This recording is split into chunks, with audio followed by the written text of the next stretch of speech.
This is the underlying message of the praising the heroes of our essential services on the front line of this battle against the bloody disease that is killing almost nobody. My name is Dean Haystack, the Dean, and you're listening to The Coffee Conversation.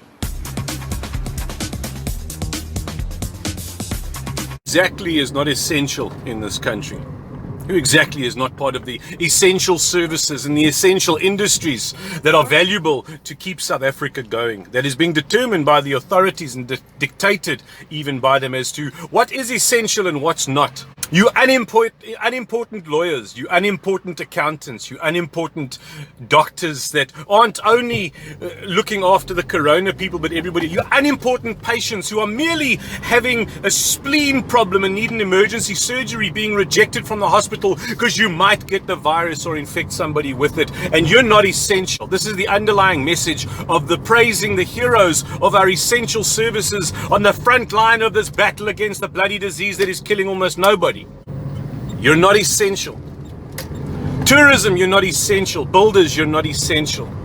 You're not that needed. Restaurant owners, who needs you? People who do nails, people who do hair, people who do fitness instruction and dance and other forms of teaching and yoga, and none of you are essential. None of you are as important as the teacher who can sit at home and get her salary and not go to school and teach. But she's still essential because she's a brave teacher in the front lines. The rest of us, we're not, not so much. You're not so important. This is a classic Marxist strategy. If you have a look at the takeovers after revolutions, and now it's no longer gun revolutions with AK-47s, and it's not AK-47s by accident, but it's no more violent revolutions. What they do is they have financial takeovers and collapse economy takeovers, and then the first thing they do is they get rid of everything that's not essential. Cuba didn't have restaurants and entertainment and music and industry for many, many years, nor did Libya.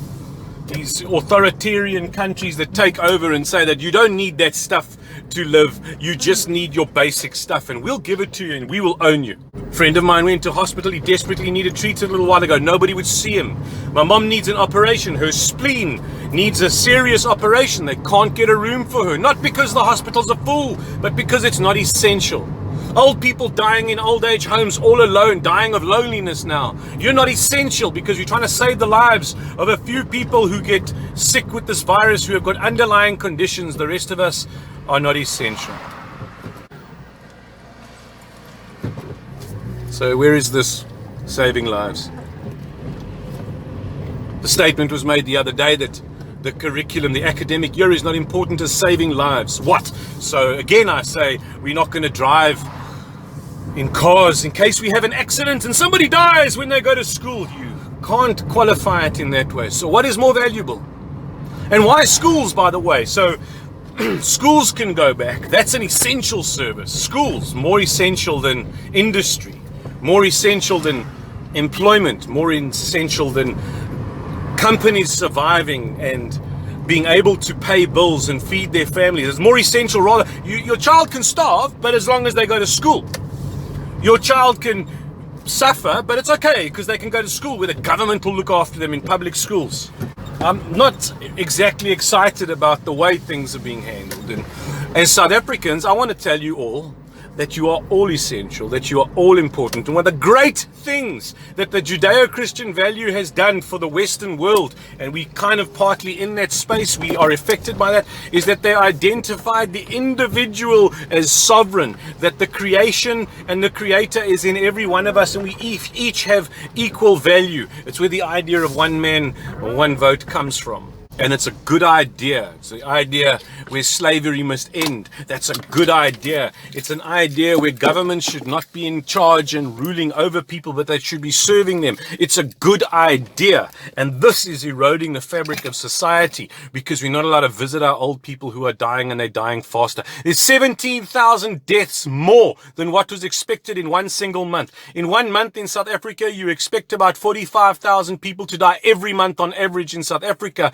They had 17,000 more deaths in 1 month, and none of them were corona related. They were related to old age people dying of loneliness because they're in depression. They were related to people dying of stress triggered disorders. Malnutrition might have been an aspect of it. Certainly stress is something that contributes to much disease, and it's an anomaly because in the same time frame, 3,000 people died of corona in South Africa, 17,000 more died of unusual circumstances.